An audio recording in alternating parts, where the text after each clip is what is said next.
political big update চলি আছে আহিছে যে দেৱব্ৰত শইকীয়া ভূপেন বৰাৰ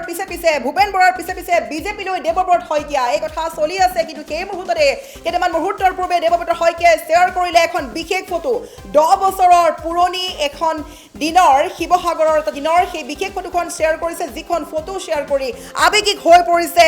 বিৰোধী দলপতি দেৱব্ৰত শইকীয়া যিখন ফটো শ্বেয়াৰ কৰি আবেগিক হৈছে এই কাৰণেই যে যিখন ফটো দেখা পোৱা গৈছে কেইখনমান চিনাকি মুখ যিকেইখন মুখ দেখা পোৱা সেই ব্যক্তিগৰাকী বৰ্তমান কংগ্ৰেছত নাই কিন্তু সেই সময় আছিল 2016 বৰ্ষৰ যেতিয়া কংগ্ৰেছৰ ভাল দিন চলি আছিল সেই সময়ত কিন্তু সেই সকল নেতায়ে কংগ্ৰেছৰ হৈতে থাকিবলৈ কংগ্ৰেছৰ আশেপাশে থাকিবলৈ হেতা ওপৰত লগাইছিল কিন্তু বৰ্তমান সেই দিন নাই আৰু ক্ষমতাৰ লোভত এতিয়া সেই সকল নেতা গৈ পাইছে বিজেপিত আজি এই মুহূৰ্তত ক'ব লাগিব এফালে চলি আছে এক ডাঙৰ খবৰ যে ভূপেন বৰাৰ পিছে বিজেপিলৈ গমন কৰিব নেকি দেৱব্ৰত শইকীয়া প্ৰাক্তন মুখ্যমন্ত্ৰী হিতেশ্বৰ শইকীয়াৰ পুত্ৰ আৰু বিৰোধী দলপতি নেতা কোৱা হৈছে দেৱব্ৰত শইকীয়া বিজেপিলৈ গমন কৰিব নেকি আৰু সেই মুহূৰ্তত দেৱব্ৰত শইকীয়াই কৰিছে ডাঙৰ মন্তব্য যে ক্ষমতাৰ মোহ যে কিমান ভয়ংকৰ এই কথা উল্লেখ কৰিছে আবেগিক হৈ পৰিছে যেতিয়ালৈকে দল ক্ষমতাত আছে তেতিয়ালৈকে তেওঁলোক আছিল পৰম নিষ্ঠাৱান কৰ্মী কিন্তু চৰকাৰ যোৱাৰ লগে লগে তেওঁলোকৰ আদৰ্শও সলনি হ'ল আজি সেই সকল মানুহে নিজৰ স্বাৰ্থ সিদ্ধিৰ বাবে বিজেপিৰ ক্ষমতাৰ সোৱাদ লৈ আছে এই পোষ্ট কৰিছে দেৱব্ৰত শইকীয়াই এখন পুৰণি ফটো শ্বেয়াৰ কৰিছে আৰু সেই ফটোখনত উল্লেখ কৰিছে কথা যে সময়ৰ খুঁটত হেৰাই যোৱা কিছু মুখ কেইখনমান মুখ আমি দেখাব চেষ্টা কৰিম স্মৃতিৰ পটত আজিৰ পৰা ঠিক 10 বছৰ আগৰ দিন এই কথা উল্লেখ কৰি আবেগিক হৈছে দেৱব্ৰত শইকীয়া যিখন ফটো আমি দেখাব চেষ্টা কৰিম স্ক্ৰীনত আৰু সেই ফটোখন চোৱাৰ বাবে ক'ব বিচাৰিছোঁ বহু পুৰণি কথা মনলৈ আহিছে দেৱব্ৰত শইকীয়াৰ যেতিয়া কংগ্ৰেছৰ সুদিন আছিলে চাৰিওফালে জনসমুদ্ৰ আৰু সেই ভিৰৰ মাজত এনে বহু মুখ আছিল যিসকলে আমাৰ নেতাৰ সৈতে কাষত থাকিবলৈ হেতা ওপৰত লগাইছিল কিন্তু বৰ্তমান ক্ষমতাৰ মুখ যে ভয়ংকৰ সেই কথা প্ৰমাণ পালে দেৱব্ৰত শইকীয়াই লগতে কংগ্ৰেছ দলটোৱে ক্ষমতাৰ মুহত গৈ এতিয়া দল ক্ষমতা নথকাৰ মাত্ৰকে এতিয়া বিজেপিলৈ গমন কৰিছে সেই সময়ৰ নিষ্ঠাৱান কৰ্মীসকলে চৰকাৰ যোৱাৰ লগে লগেই তেওঁলোকৰ আদৰ্শও সলনি হ'ল সেইদিনা ভিৰৰ হেঁচা ঠেলাৰ বাবে মই হয়তো নেতাৰ নিচেই কাষলৈ যাব পৰা নাছিলোঁ এই কথা লিখিছে দেৱব্ৰত শইকীয়াই কিন্তু মোৰ লক্ষ্য আৰু আনুগত্য স্থিৰ আছিল আজি 10 বছৰে তেওঁ কংগ্ৰেছৰ লগতেই জড়িত হৈ আছে কিন্তু কেইজনমান নেতা আছে যিকেইজন নেতাই এতিয়া বিজেপিলৈ ঢাপলি মেলিলে এই মুহূৰ্তত যদিও এই কথাখিনি স্পষ্টভাৱে দৰ্শকে চাব পৰা নাই আমি দেখাব চেষ্টা কৰিম ডাবল প্লেটৰ জৰিয়তে আমি সকলোখিনি তথ্য দেখাব চেষ্টা কৰিম সেই ফটোখন দেখাব চেষ্টা কৰিম যিখন ফটোত আপুনি দেখা পাব চিনাকি মুখ যিকেইখন ফটো উল্লেখ কৰি দেৱব্ৰত শইকীয়া আবেগিক হৈ পৰিছে আমি বাৰে বাৰে ক'ম এইকাৰণে আবেগিক হৈছে 2016 বৰ্ষৰ এটা দিন আছিলে সেই দিন যেতিয়া কংগ্ৰেছৰ ভাল দিন চলি আছিল আৰু সেই সময়ত কংগ্ৰেছৰ হৈতে ফটো উঠিবলৈ কংগ্ৰেছৰ নেতাৰ কাষত থিয় হ'বলৈ হেতা ওপৰত লাগিছিলে আৰু সেই সময়ত দেখা পোৱা গৈছিলে যে সেই কেইজন দলপতি বা সেই কেইজন নেতা দলৰ নেতাই ইমানেই কংগ্ৰেছৰ লগত আছিলে কিয়নো কংগ্ৰেছ সেই মতত আছিলে ক্ষমতাত আৰু কংগ্ৰেছৰ বাবে তেওঁলোকে নাখাই নবৈ ভোকে পিয়াহে লাগি আছিলে আৰু যেতিয়াই কংগ্ৰেছ চৰকাৰৰ ক্ষমতা হেৰাই গ'ল যেতিয়া বিজেপি চৰকাৰৰ শাসন আহিলে তেতিয়াই ক্ষমতাৰ লোভত গৈ সেই সকল নেতা আজি বৰ্তমান আছে বিজেপিত আৰু এই মুহূৰ্তত ক'ব লাগিব দেৱব্ৰত শইকীয়া আবেগিক হৈ পৰিছে ক'ত গ'ল এই সকল নেতা ক'ত গ'ল কংগ্ৰেছৰ এতিয়া বেয়া দিন চলিছে আৰু বেয়া দিনৰ সময়তে গুৰ মাৰি গুচি গ'ল কংগ্ৰেছক আৰু সেই মুহূৰ্ততে প্ৰকাশ পাইছে আন এক ভয়ংকৰ তথ্য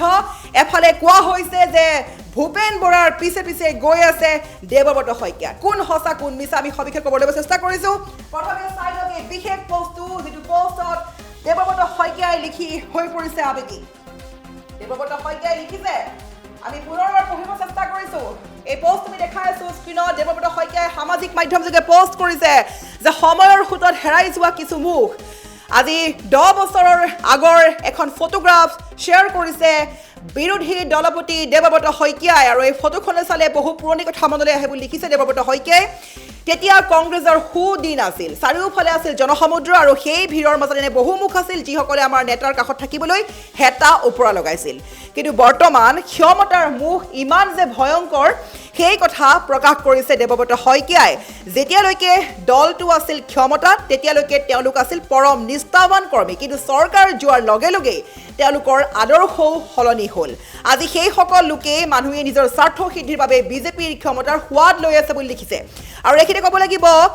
লগতে দেৱব্ৰত শইকীয়াৰ বিৰুদ্ধে আন এক তথ্য ফাদিল হৈছে বা প্ৰকাশ পাই আছে আৰু মুখ্যমন্ত্ৰী হিমন্ত বিশ্ব শৰ্মা বাৰে বাৰে কৈ আছে যে দেৱব্ৰত শইকীয়া বিজেপিত যোগদান কৰিব কোৱা হৈছে ভূপেন বৰাৰ পিছে পিছে বিজেপিলৈ দেৱব্ৰত শইকীয়া কেতিয়া বিজেপিত যোগদান কৰিব দেৱব্ৰত শইকীয়াই মুখ্যমন্ত্ৰীগৰাকীয়ে কৈছে দেৱব্ৰত শইকীয়াৰ বিজেপিলৈ অহাৰ ইচ্ছা আগৰ পৰাই আছে বুলি কৈছে ৰাজ্যসভাৰ টিকট নিশ্চিত হ'লেই যোগদান দিব বিজেপিত আৰু লগতে কৈছে মুখ্যমন্ত্ৰীগৰাকীয়ে যে কংগ্ৰেছৰ অন্তিমজন হিন্দু নেতা আছিলে ভূপেন বৰা বৰ্তমান ভূপেন বৰাই সেই দল ত্যাগ কৰিছে প্ৰাক্তন মুখ্যমন্ত্ৰী তৰুণ গগৈৰ পুত্ৰ আছিলে গৌৰৱ গগৈ দেৱব্ৰত শইকীয়া প্ৰাক্তন মুখ্যমন্ত্ৰী হিতেশ্বৰ শইকীয়াৰ পুত্ৰ আছিলে আৰু আজি মুখ্যমন্ত্ৰীগৰাকীয়ে কৈছে যে প্ৰাক্তন মুখ্যমন্ত্ৰী হিতেশ্বৰ শইকীয়াৰ পুত্ৰ অতি শীঘ্ৰেই আহি আছে বিজেপিলৈ লগতে কৈছে 2029 চনৰ পূৰ্বে বিজেপি যোগদান কৰিব প্ৰদ্যুৎ বৰদলৈ ভৱিষ্যতবাণী পুনৰ দিছে যেহেতু ভূপেন বৰাই দল ত্যাগ কৰাৰ পূৰ্বে মুখ্যমন্ত্ৰীয়ে বাৰে বাৰে কৈ আছিলে যে কংগ্ৰেছ দল ত্যাগ কৰিব ভূপেন বৰা আৰু সেই কথা আখৰে আখৰে ফলিছে আৰু বৰ্তমান ভৱিষ্যতবাণী দিছে যে দেৱব্ৰত শইকীয়াই শীঘ্ৰেই বিজেপিত যোগদান কৰিব প্ৰদ্যুৎ বৰদলৈ শীঘ্ৰেই বিজেপিত যোগদান কৰিব আৰু এই কথা চৰ্চা চলাৰ মাজতেই দেৱব্ৰত শইকীয়াই সামাজিক মাধ্যমত কৰিলে এই পোষ্ট আৰু পোষ্টটো লিখাৰ একেবাৰে শেষত লিখিছে ভালদৰে মন কৰক দৰ্শকসকলে শেষত লিখিছে যে সুবিধাবাদী ৰাজনীতিৰ এই দৌৰত আমি দলৰ প্ৰতি যি থকা বিশ্বাস আৰু জনসাধাৰণৰ প্ৰতি থকা আমাৰ দায়বদ্ধতা কেতিয়াও হেৰাই পেলোৱা নাই ক্ষমতা আহিব আৰু যাব কিন্তু আদৰ্শ সদায় জীয়াই থাকিব অৰ্থাৎ দেৱব্ৰত শইকীয়াই এই কথাই প্ৰমাণ কৰিব বিচাৰিছে যে তেওঁ কেতিয়াও বিজেপি যোগদান নকৰে তেওঁৰ পিতৃ তেওঁৰ পূৰ্বপুৰুষ কংগ্ৰেছী তেওঁৰ পিতৃ কংগ্ৰেছৰ পৰা মুখ্যমন্ত্ৰী হিচাপে জয়ী হৈছিলে অসমৰ প্ৰাক্তন মুখ্যমন্ত্ৰী আছিলে হিতেশ্বৰ শইকীয়াৰ সুসন্তান আছিলে দেৱব্ৰত শইকীয়া আৰু দেৱব্ৰত শইকীয়াই পিতৃৰ সেই তেজ বা পিতৃৰ সেই যি সন্মান আছিলে সেই সন্মান কেতিয়াও হেৰুৱাব নোৱাৰে সেই আদৰ্শ হেৰুৱাব নোৱাৰে আজি 10টা বছৰে